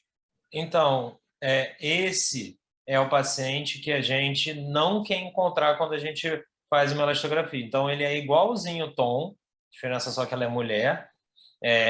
Acho que ela era um pouquinho mais gordinha, né, do que o caso anterior. Ela é um pouquinho, ela deve ser um pouco maior. Você acabou com ela, botou ela bem gordinha, mas ela foi para uma avaliação de elastografia, enquanto o Tom ele não tinha fibrose, ele voltou para você fazer uma mudança do estilo de vida, ela já tem uma fibrose avançada. A gente quantifica a quantidade de fibrose por qualquer método, né, elastografia, biópsia, qualquer coisa, nessa escala de META-VIR, que vai de 0 a 4. Ela foi desenvolvida pelo professor Bedossat, um professor genial de patologia na França, está vivo até hoje. E 0 é o paciente que não tem fibrose, 1 é uma fibrose leve, 2 é uma fibrose moderada, 3 a gente chama de avançada e o 4 é a cirrose. Ela já tem uma fibrose avançada, então é um fígado que já está com um grau de fibrose avançada, é o que a gente não gosta de encontrar, porque é um paciente que ele já tem um fígado doente, ela no caso, e aí eu acho que sim, essa paciente seria interessante se a gente pudesse fazer um acompanhamento conjunto. E essa paciente, João, ela tem uma indicação formal de uso de fármacos específicos para doença hepática gordurosa. Então, os fármacos que a gente vai falar aqui nos próximos slides, eles poderiam ter sido usados no TOM com o objetivo de controlar a síndrome metabólica, de tratar o diabetes, mas ela não. Essa paciente ela precisa de fármacos para o fígado. E aí passa aí, El. Tem mais um. Aí eu me reuni de novo antes de pedir o parecer para você. Vieram essas dúvidas, aquele residente que baliza aí o estresse da galera já não está mais tranquilo. O que a gente faz? A gente já deve fazer rastreio de hepatocarcinoma? Ou seja, essas dúvidas confirmam a necessidade de ajuda. Então, a gente tem hoje, passa mais um, a gente tem hoje uma profusão de fármacos que podem ser benéficos para melhorar a fibrose na doença hepática gordurosa. Existe um pipeline imenso de fármacos que vão ser liberados para esse fim nos próximos anos. Mas, para não confundir, eu achei que a gente pode falar só dos fármacos que estão em guideline, né? Porque são aqueles em que já há estudos que foram repetidos e que são fármacos que a gente sabe que vão poder atuar na doença hepática gordurosa. E esses fármacos são a vitamina E, a pioglitazona e os agonistas do GLP-1. Vou falar um pouquinho mais da vitamina E e da pio, porque são fármacos com maior robustez de evidência científica, e depois a gente fala dos agonistas de GLP-1. Passa um slide. Isso. Só para dar uma noção de tempo, o estudo que balizou o uso da pioglitazona e da vitamina E nos pacientes com esteatohepatite e com fibrose foi um estudo de 2010, já tem 12 anos do estudo PIVENS, e ele botou 3 braços de pacientes placebo, com vitamina E e com pio, passa mais um. E todo estudo de doença hepática gordurosa, a gente tem desfechos meio clássicos. Então, o que eu quero frente a um paciente com doença hepática gordurosa? Eu quero diminuir ou acabar com a esteatose. Se ele tiver inflamação esteatohepatite, eu quero diminuir ou acabar com a esteatohepatite. E se ele tiver fibrose, eu quero diminuir a quantidade de fibrose. Então, são esses os desfechos e o que esses fármacos, a vitamina E e a pioglitazona, atingiram desses desfechos. Passa aí. Eles melhoraram a inflamação, eles melhoraram o conteúdo de gordura, tá? Então, melhoraram a esteatose, melhoraram a inflamação. Eles não tiveram um benefício na fibrose. Isso foi o primeiro estudo de todos, passa mais um. Só um detalhe, esse estudo foi um estudo em pacientes sem diabetes, mas depois disso foram reproduzidos estudos em pacientes com diabetes também, mostrando a possibilidade do uso desses fármacos. Passa mais um, por favor. Esse é um estudo em pacientes com pré-diabetes e diabetes, mostrando os benefícios do uso ou isolado ou em combinação desses fármacos. Passa mais um. E o que a gente tem hoje, ainda off-label, mas já entrando nos guidelines, porque vocês veem, aquele guideline que eu mostrei, os que eu botei ali no slide anterior, são guidelines de 2016, 2018. Então, a gente já vai ter a promessa, são guidelines americanos e europeus, a gente já sabe que vai sair agora, para esse ano, novos guidelines, mas, e aí incluindo, sim, os agonistas de GLP-1, porque são fármacos que atuam, e aí eu não preciso eu falar disso aqui, na síndrome metabólica e felizmente, tem desfechos hepáticos bastante benéficos. Passa mais um, Edilon. Eu só queria, último slide, última coisa que eu vou falar, a gente tem que lembrar, isso é uma coisa muitas vezes negligenciada, que a fibrose, principalmente a fibrose avançada, ela é um fator de risco para o hepatocarcinoma. Então, se o desenvolvimento de fibrose e cirrose já é uma desgraça no paciente com doença hepática gordurosa, a desgraça fica ainda maior se esse paciente complicar com hepatocarcinoma. E, infelizmente, esse foi um trabalho que a gente fez lá no Fundão, já velho também, 2012, a gente sabe que pacientes metabólicos, diabéticos, eles têm um risco maior ainda de desenvolver hepatocarcinoma. O que a gente faz hoje em dia de rotina todo paciente que tem fibrose avançada ou cirrose, a gente rastreia ativamente com ultrassom nódulos hepáticos, a gente rastreia o hepatocarcinoma. Então, só lembrar disso, porque isso é uma coisa, se a cirrose já é um desfecho que a gente não deseja, a cirrose com o hepatocarcinoma é um desfecho pior ainda. João, agora é contigo. João, antes de eu falar um pouquinho mais sobre esse caso, hoje a gente sabe que 50% das pessoas ou vão falecer por doença cardiovascular ou por neoplasia. Se a gente juntar aí complicações de diabetes e doença respiratória, a gente pode chegar a quase 70%. Tá? O Tom, primeiro paciente, é um paciente que a gente tem que ter muita atenção com relação à complicação cardiovascular e o risco dele, nos próximos anos, né, ele ter um evento cardiovascular. Essa paciente é um paciente que é bem provável que ela possa apresentar uma complicação hepática, uma cirrose ou um CHC antes disso. Isso pode acontecer. Né? É uma paciente que a gente tem que ter um olhar mais cuidadoso com relação a isso. Pode passar o próximo, por favor, Edilon? Então, falaram sobre cirurgia bariátrica. Hoje a gente tem uma série de artigos, são alguns artigos até antigos, eu nem sabia se a gente ia ter tempo para discutir isso, até motivo até para uma discussão maior, mas mostrando efeitos interessantes e positivos, metabólicos bem impactantes, de pacientes com excesso de peso, e muitos obesidade e doença hepática avançada, em fibrose avançada, com reversão da fibrose, sobretudo com as técnicas cirúrgicas que não são tão desabsortivas quanto as primeiras técnicas, que levavam até desnutrição hepatocelular. Hoje a gente vê claramente essa transição de modelo de cirurgia. Uma cirurgia de escopinado, por exemplo, não se aplicaria a essa situação. E a gente vê, na prática clínica, a gente vê isso. A gente vê paciente com F3 ser operado até F4 e melhorar, e reverter a fibrose. Isso aí é uma coisa... E o que me chama a atenção em vários artigos... Pode passar o próximo, Edilon? É que esse é um artigo, por exemplo, de revisão, até relativamente já de alguns anos atrás, mostrando que muitos desses pacientes já tinham hipertensão portal. E muitas vezes a hipertensão portal foi descoberta no momento da cirurgia. Isso é um pouco impactante para o clínico, para quem trabalha no dia a dia, porque eu tenho dúvidas com relação ao trabalho, com isso faz um tempo, mas como selecionar esses pacientes, e talvez esses pacientes, a meu ver, hoje a gente tem já um consenso que aquele paciente que é diabético e que tem um IMC acima de 30, ele já entra aí num contexto aí de avaliação para cirurgia metabólica.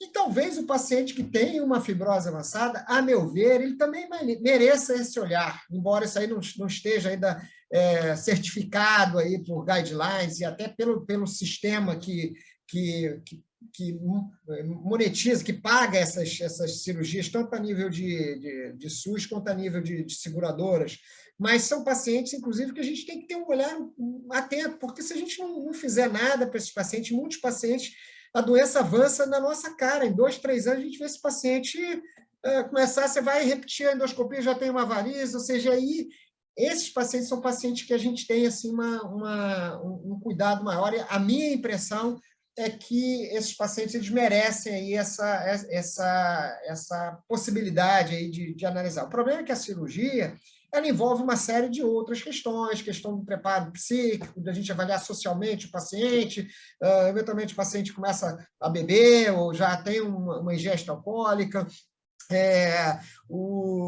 a questão do paciente permanecer gerenciando a cirurgia. Eu vejo hoje o Brasil hoje é o segundo país em cirurgia bariátrica onde tem o segundo maior número de cirurgiões habilitados, capacitados. A gente tem excelentes cirurgiões em todas as regiões do Brasil, com muita experiência, mas o grande problema hoje é que a gente opera, sei lá, 60 mil, 80 mil pacientes por ano no Brasil e a maioria desses pacientes não tem segmento clínico. Não tem. Isso eu estou falando para vocês que é verdade. E me preocupa o que acontece no pós-operatório. Eu acho que a gente tem que ter um movimento em paralelo e oferecer a cirurgia para esses pacientes, mas também oferecer a oportunidade desses pacientes serem consultados por nutricionistas, por psicólogos, por profissionais da área médica.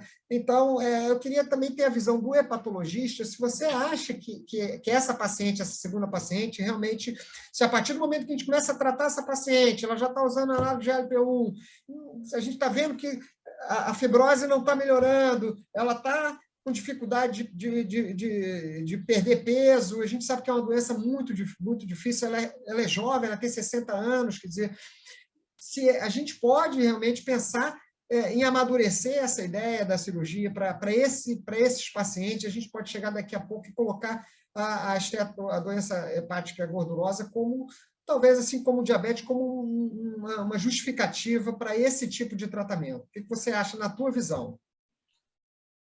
João, eu vou voltar atrás no tempo um pouquinho, só para ressaltar o quanto que a cirurgia bariátrica evoluiu, né? Até talvez uma década atrás, se o paciente ele tivesse fibrose avançada, ele era contraindicado para a cirurgia bariátrica. E hoje a gente está falando que talvez isso seja mais uma indicação para a cirurgia bariátrica. Isso é muito legal, né?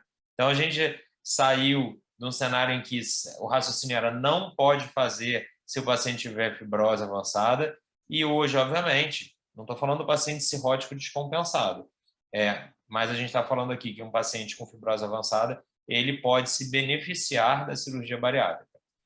E mais ainda, existem alternativas no mundo da cirurgia bariátrica. Eu não sou um expert em cirurgia bariátrica, eu me restringo a avaliar se o paciente tem fibrose, o risco cirúrgico hepatológico desse paciente, é a minha área de expertise, mas a gente hoje já está fazendo no Brasil a conjuntura do transplante hepático com a cirurgia bariátrica. Então, é um paciente que tem uma cirrose por NASH, uma cirrose descompensada, ele vai para o transplante e se aproveita aquele momento para também fazer a cirurgia bariátrica. Então, assim, como que isso evoluiu? A gente saiu do mundo em que era a doença hepática era uma contraindicação, passou a ser uma indicação, e hoje a gente tem um cardápio de várias opções cirúrgicas para esse paciente. Então, eu acho isso muito legal. Não sou expert em cirurgia bariátrica, meu papel basicamente é receber esse paciente, avaliar o fígado e dizer, a cirurgia pode, não pode, é mais um cenário em que as elastografias ajudam muito. A gente tem uma paciente no Fundão, João, que ela fez 2 transplantes de fígado já, por conta de uma doença autoimune, que está sob controle, e nesse meio tempo ela ganhou peso. E hoje ela tem uma fibrose que é por conta da doença metabólica, e a gente está preparando ela para fazer a cirurgia bariátrica. A gente ficou em discussão até se valia a pena já partir para essa cirurgia concomitante, um sleeve junto com um novo transplante, mas ela ainda tem aí um tempo de sobrevida do órgão, e a gente já está nos finalmente de uma paciente que a gente acho que ela vai se beneficiar muito. Ela está empenhada, perdeu peso, mas mesmo esse paciente tendo uma melhora metabólica, perdendo peso, a gente vê que é muito tênue esse controle, e sustentar isso no médio prazo é complicado. Isso. Ô, João, posso tomar um espacinho aqui, que pintou do Raimundo uma pergunta muito importante, e eu estou respondendo aqui as perguntas por escrito, mas eu acho que a dele é tão pertinente que eu queria poder falar. Ele me perguntou uma coisa que vale $1 milhão, João. Ninguém sabe responder cientificamente. As pessoas respondem baseadas em experiências pessoais. Ok, eu tenho um paciente com fibrose, ou eu tenho um paciente que, de alguma forma, ele foi diagnosticado com esteatohepatite, e eu decidi começar um fármaco. Eu decidi começar vitamina E e pioglitazona. Quanto tempo eu uso esse fármaco? Então, essa foi a pergunta dele. A gente não sabe a resposta para essa pergunta. A gente não... por exemplo, o paciente que não teve o desfecho, resolver a esteatose, resolver a doença hepática gordurosa, por quanto tempo manter? Na prática, com a vitamina E, eu tento... Aí é uma opinião pessoal, tá, João? Estou dando uma opinião pessoal. Isso não é uma recomendação de guideline, porque essa resposta não existe em guideline. Eu tento não passar de 2 anos na vitamina E. Eu sou bem criterioso com a vitamina E, a gente sabe que tem associações e desfechos ruins, embora tenha esse nome de vitamina, parece uma coisa totalmente inócua, não é. Eu até costumo usar a vitamina E em uma dose um pouco menor do que o estudo Pivens. O estudo Pivens foi 800 unidades por dia. Eu, em geral, uso 400, mas também, volto a dizer, estou destacando aqui, isso é uma opinião pessoal minha, do João, baseado não é no o que único, tem mais gente que pensa assim. não passo de 2 anos, e a pio, na verdade, nunca é um grande problema, porque eu sempre encontro na síndrome metabólica e no diabetes uma indicação para usar ela. Então, ficar usando ela por muito tempo, eu não costumo ver como um problema, porque a gente acaba encontrando a indicação por outros caminhos. Então, Raimundo, não tem resposta por quanto tempo manter, não tem resposta hoje na literatura, mas talvez, por exemplo, se o seu paciente conseguir reverter a doença hepática gordurosa e deixar de ter, ele pode interromper esses fármacos, isso com certeza.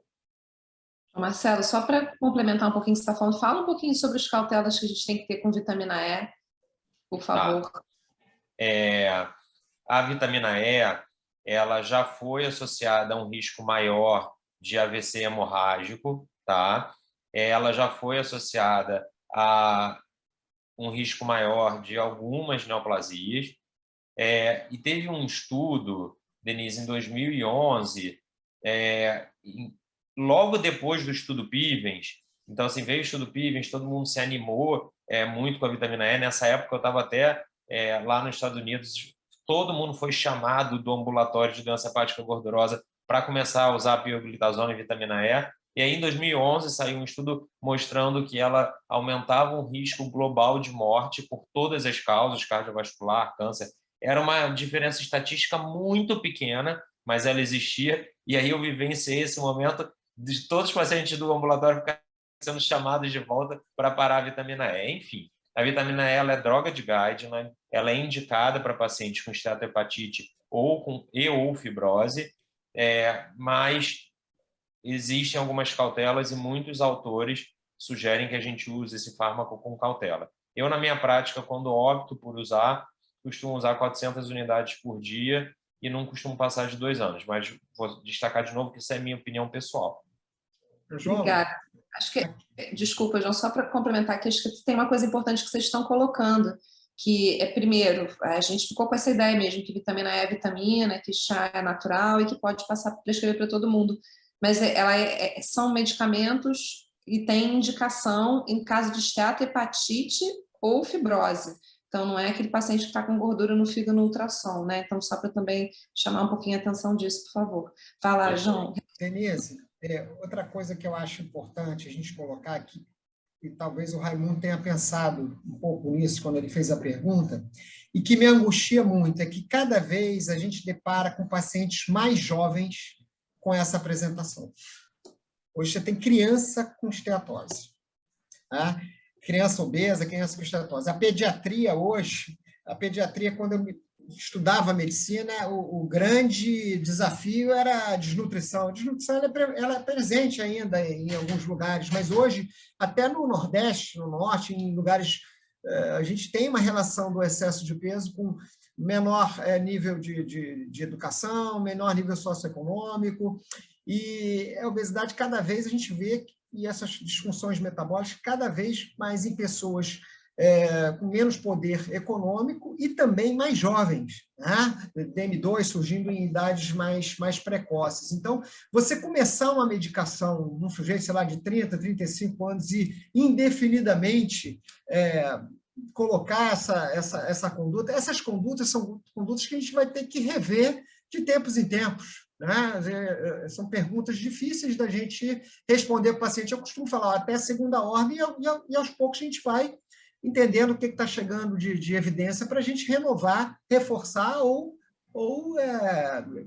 partir para um outro caminho. Eu queria só, antes da gente abrir para conversar mais, colocar o último slide, que é um slide interessante, porque muitas vezes a gente delibera sobre o que fazer com o paciente. Né? Então, algumas decisões são muito fáceis. Né? Então, esse exemplo, por exemplo, do paciente para decidir com relação à cirurgia. Se eu estou com uma paciente com diabetes tipo 2, com doença coronariana, com insuficiência renal crônica, que usa insulina com IMC de 27, com 70 anos, eu não vou decidir para cirurgia com relação a essa pessoa. Mas já num outro paciente com 33 de IMC, com DM2, com doença hepática gordurosa, hipertensa, é mais fácil eu decidir pela cirurgia. O problema é que tem pessoas que estão no meio do caminho entre esses dois exemplos. Agora, a decisão é do paciente.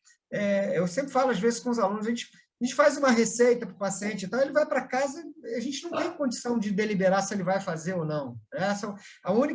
Algumas circunstâncias existem nesse sentido, é o paciente que está sedado no centro cirúrgico, o cirurgião tem condição de fazer o que ele quiser, mas a gente, como clínico, a gente tem que buscar a empatia e tentar sustentar, por exemplo, no caso do primeiro caso, sustentar esses bons resultados no longo prazo. A gente falar isso durante 6 meses é uma coisa, agora falar durante 10 anos, manter 20 anos, é que é difícil mesmo, porque acontece muita coisa no caminho. João, você que está na área de nutrição, eu acho que nós deveríamos trabalhar um pouco mais a alimentação mais correta, porque esses grandes obesos também são desnutridos. Muito. A gente vê com muita frequência no pré-operatório de cirurgia deficiência de vitamina D, deficiência de vitamina B12, de ferro, sarcopenia, baixa ingesta de proteína. A gente tem estudo lá que a gente faz, que esses pacientes eles têm sarcopenia, inclusive no masseter. Por quê? Porque eles não mastigam e comem comida processada, que você não precisa mastigar. Isso é ruim depois da cirurgia, porque muitas vezes ele continua com um alimento inadequado. E sustentar resultados a longo prazo é um grande desafio. Das grandes questões, por exemplo, relacionadas a congressos de cirurgia, é reganho de peso, justamente por conta disso. É um desafio. Isso tem impacto econômico, impacto em novas técnicas, em procedimentos endoscópicos, em medicamentos. Isso são coisas que a gente tem que discutir. Tá? E é difícil, é um desafio. Uma próxima reunião, poderíamos discutir o que fazer. Né? Fala, João. Doutora Mônica, eu sei que a gente está com o tempo já estourado, mas estou tão animado aqui, porque eu amo falar desse assunto, né? E às 9 horas da noite a sala está lotada ainda, com o mesmo número de pessoas que começou. Sem problema nenhum. É porque eu queria só responder aqui, a Andréia fez uma pergunta muito legal, assim, a gente está falando assim, o tratamento que a gente tem hoje da doença hepática gordurosa, o tratamento farmacológico, ele é indicado para pacientes com esteatohepatite ou fibrose. E ela falou, João, esteatohepatite é a mesma coisa que um F1, F2? Eu acho que isso é muito importante, assim. Por isso que eu gosto tanto de falar da história natural da doença. A história natural é esteatose, aumento da gordura no fígado. Esteatohepatite, que é esse aumento da gordura no fígado com inflamação, e depois começam a vir os graus de fibrose, o F1, F2, F3, F4. E aí, parece muito maluco, porque eu estou falando assim, o paciente, se tiver esteatohepatite sem fibrose, ele já merece um fármaco. Mas como é que a gente descobre isso? Porque não tem nenhum método não invasivo hoje para diagnosticar esteatohepatite. Então, infelizmente, eu falo assim, olha, se ele tiver esteatohepatite, é para usar um fármaco. Mas eu não respondo como descobrir que ele tem esteatohepatite, simplesmente porque a gente não tem ferramentas não invasivas. Os estudos clínicos, eles são muito distantes da realidade, porque todo estudo clínico de fármaco, para testar um fármaco para melhorar o fígado, ele implica em se fazer uma biópsia hepática quando você entra no estudo e uma biópsia hepática quando você usa o fármaco. Só que isso não é a realidade. A gente não fica fazendo biópsia hepática na doença hepática gordurosa. Então, quando a gente lê o estudo Pivens, pacientes com esteatohepatite sem fibrose usaram o medicamento. Mas essa não é a nossa realidade do dia a dia, porque a gente não acha esteatohepatite, a gente não enxerga ela. Não tem como enxergar a esteatohepatite, a não ser que você faça uma biópsia. Felizmente, o que eu posso dizer é que a gente está desenvolvendo métodos não invasivos, ainda não existem na prática, para diagnosticar a esteatohepatite de forma não invasiva. Mas isso só vai chegar no futuro, isso não tem hoje. João, uma coisa que eventualmente a gente faz, por exemplo, você tem um paciente como essa moça e você está na dúvida, se ela tiver, por exemplo, um cálculo biliar e tiver indicação cirúrgica, durante a cirurgia, uma colecistectomia, você pode aproveitar para fazer a biópsia para conhecer mais a respeito. Isso é uma coisa estratégica, mas não é todo mundo que vai, porque é uma doença prevalente nessa população, né? Se fazer uma cólica biliar e precisar ser submetido a uma cirurgia. Esse é o momento oportuno para você avançar no diagnóstico. Então, Marcelo, você acha que para esse caso, sabendo que a gente não vai pegar todo mundo, mas observar a gama-GT, transaminase seria uma opção? Sabendo que a gente não vai pegar todo mundo, né? Então, eu vi que tem uma esteatose, a gente foi para fibrose, não tem fibrose, mas e aí, né? Até que ponto? Também não dá para ver pelo ultrassom, se a gente tivesse as transaminases aumentadas, isso ajudaria, gente? Então, Denise, eu ia falar, mas eu achei que ia falar muita coisa e ia confundir. Eu fico com medo de falar demais e confundir. Se eu pegar 2 subgrupos de pacientes com esteatose, um subgrupo com enzimas hepáticas normais e um subgrupo com enzimas hepáticas aumentadas, eu vou encontrar mais esteatohepatite no subgrupo com enzimas aumentadas. Mas a correlação também não é linear. Então, não dá para confiar em TGO e TGP para saber se ele tem esteatohepatite, porque ele pode ter só esteatose e TGO e TGP aumentada. E ele pode ter esteatohepatite com TGO e TGP aumentada. Então, não dá para confiar, não tem uma ferramenta não invasiva. É o que a gente está correndo para desenvolver, todo mundo. Nós trabalhamos... Estamos aguardando vocês. Muito. No ultrassom, que é onde eu mais milito, a gente está desenvolvendo várias ferramentas, vários softwares. Na ressonância, a gente está desenvolvendo também vários softwares, mas hoje, infelizmente, a gente não consegue enxergar essa etapa da esteatohepatite. Os estudos clínicos conseguem enxergar, mas porque eles fazem uma biópsia antes. É condição para você entrar no estudo clínico você fazer uma biópsia hepática. Quando você faz na prática, desculpa, já você, rapidamente, quando você indica biópsia? Então, essa é uma pergunta que também não tem resposta em guideline. Eu vou dar minha opinião pessoal. Eu indico biópsia hepática, eu e a grande maioria dos hepatologistas, quando a gente suspeita que tem uma outra doença associada. Então, eu vou te dizer, o paciente que tem esteatose e que tem um FAM positivo e eu acho que aquilo pode ser uma hepatite autoimune, porque a esteatose é tão comum, 30% da população, que várias outras doenças são concomitantes. Então, o paciente pode ter outra doença. Então, quando eu suspeito que tem uma outra doença junto. E também pode ser indicado quando os métodos não invasivos ficam em dúvida. Então, por exemplo, eu fiz uma elastografia e ela veio muito no limite entre o que é o normal e o que é uma rigidez do fígado aumentada. E aí, se você for muito preciosista, você pode ir lá fazer uma biópsia para confirmar o grau de fibrose. Então, são hoje em dia, na prática, os 2 cenários em que a gente mais usa biópsia. Obrigada.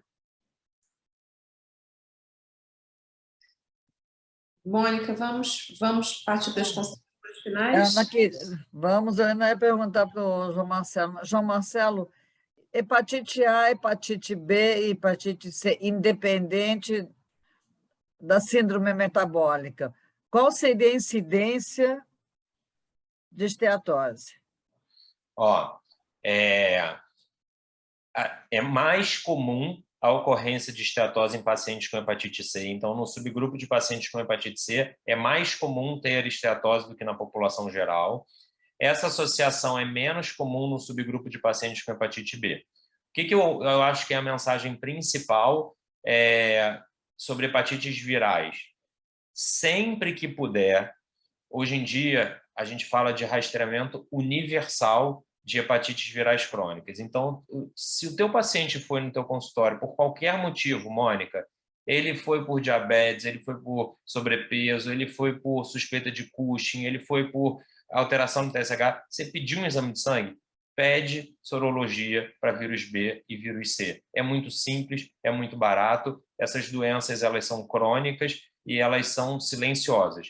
E a gente tem, hoje em dia, tratamentos muito eficientes. Então, se você puder, uma vez na vida, como a gente já está acostumado a fazer com HIV, pede sorologia para vírus B e C. Entrando num cenário de mais oportunidades, se o teu paciente tiver mais oportunidades, pede também sorologia para hepatite A. A gente vive no Rio de Janeiro, essa doença ela é endêmica no Rio de Janeiro, e se ele não tiver imunidade para hepatite A e B, vacina ele, em qualquer idade.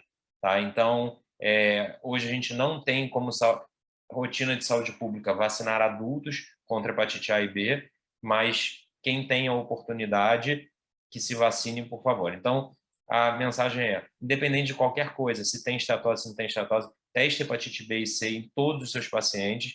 Se você achar, você trata. Se você não achar, vacina eles para hepatite A e B. Obrigada.